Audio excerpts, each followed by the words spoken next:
¿Qué tal, alumnos? Soy la profesora Adriana de Pedro y veremos compuestos de coordinación.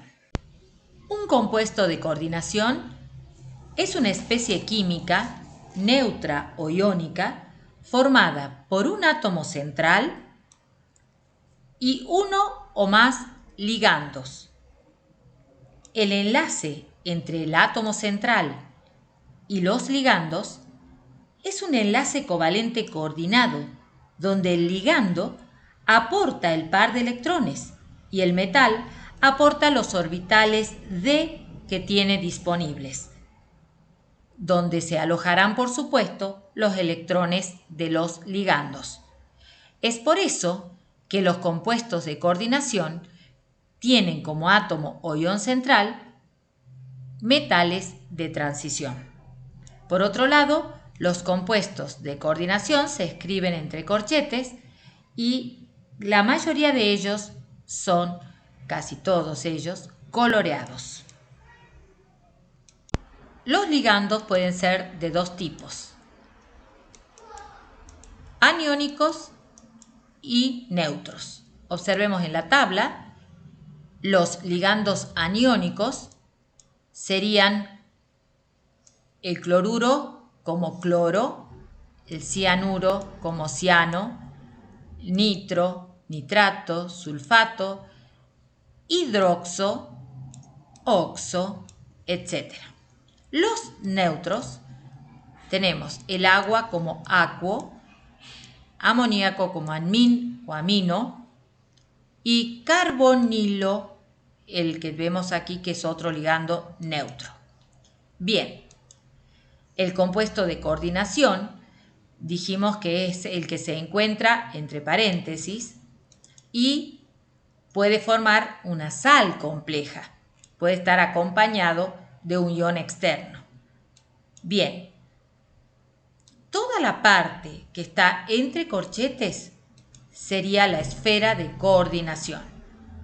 Y el anión externo, o catión en algunos casos según el compuesto de coordinación, va a formar parte de lo que se llama la esfera de ionización. ¿Cómo se nombran los compuestos de coordinación? En primer lugar, los ligandos por orden alfabético, sin tener en cuenta los prefijos. Por lo tanto, este va a ser tetraacuo, dicloro y finalmente el metal, cromo y su valencia en números romanos como indica la IUPAC. ¿Por qué va a ser cromo 2? Observemos las cargas. El ligando cloro tiene una carga de -1. Como hay dos ligandos cloro, será -2. Para que todo este compuesto de coordinación tenga una carga neutra, es decir, 0, evidentemente que el cromo estaba trabajando con valencia 2, es decir, su número de oxidación era de +2. Veamos el caso de un ion complejo, es decir, en este caso es un complejo catiónico. ¿Cómo vamos a nombrarlo? En primer lugar, ion. En segundo lugar, los ligandos, tetraamín. Y por último, el metal, que observemos acá trabaja evidentemente con un número de oxidación +2, porque el ligando amín es neutro, entonces la carga del ion es la que corresponde a la carga del átomo central. Por lo tanto será ion tetraamín, cobre 2. Veamos el caso de un compuesto de coordinación, esta vez con carga negativa, es decir, un anión. También comenzará con la palabra ion. Mencionaremos primero los ligandos, ion dicarbonil, dihidroxo y por último, como la carga del ion es negativa, el metal terminará en ato. Por lo tanto, este va a ser un ion dicarbonil dihidroxo mercuriato. ¿Por qué mercuriato y con valencia 1? Mercuriato porque es un anión.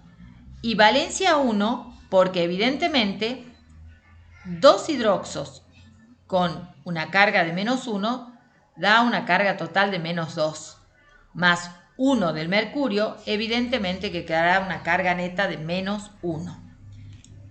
Y ahora veamos cómo sería una sal compleja. Aquí observemos que tenemos el ion complejo, que se presenta como un catión, y la parte del anión sulfato. Se va a mencionar como una sal, y la sal comienza por la parte aniónica. Por lo tanto, será un sulfato de tetraamín cobre 2.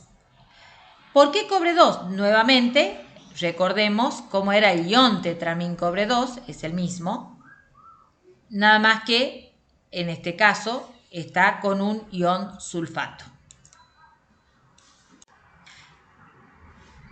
Pasemos ahora entonces a lo que es la nomenclatura. Recordemos, se escribe primero el ion central, se escriben los ligandos aniónicos, primero seguidos de los neutros. Según el número de ligandos comunes que existan, se nombran con los prefijos mono, di, tetra, etc. El nombre del ion central se da seguido de su número de oxidación entre paréntesis. Y si el ion complejo es negativo, es decir, si es un anión, el átomo central se nombra con la terminación ato. El nombre de los ligandos aniónicos termina en O, como pueden observar. Bien, ahora veamos cómo a partir del nombre del complejo escribimos la fórmula. Bien, cloruro de hexamín, cobalto 3. Observemos. En primer lugar, escribimos el complejo.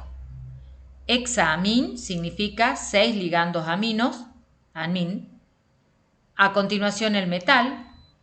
Evidentemente cuando nos dice 3 significa que la carga del cobalto va a ser de +3, coincidentemente con la valencia, pero siempre positivo porque los metales forman cationes.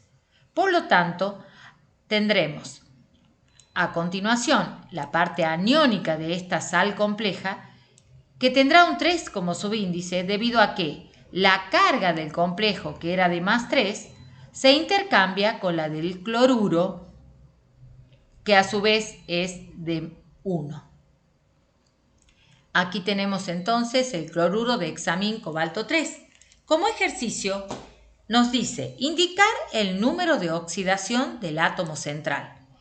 Ese número de oxidación va a coincidir en el caso de el nombre que dice cobalto 3, coincidirá con un número de oxidación +3.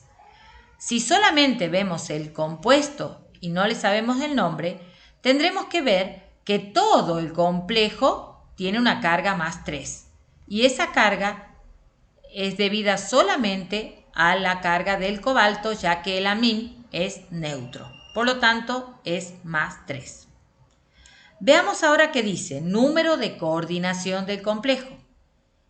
Entendamos que número de coordinación se entiende por el número total de ligandos que acompañan al átomo o ion central metálico.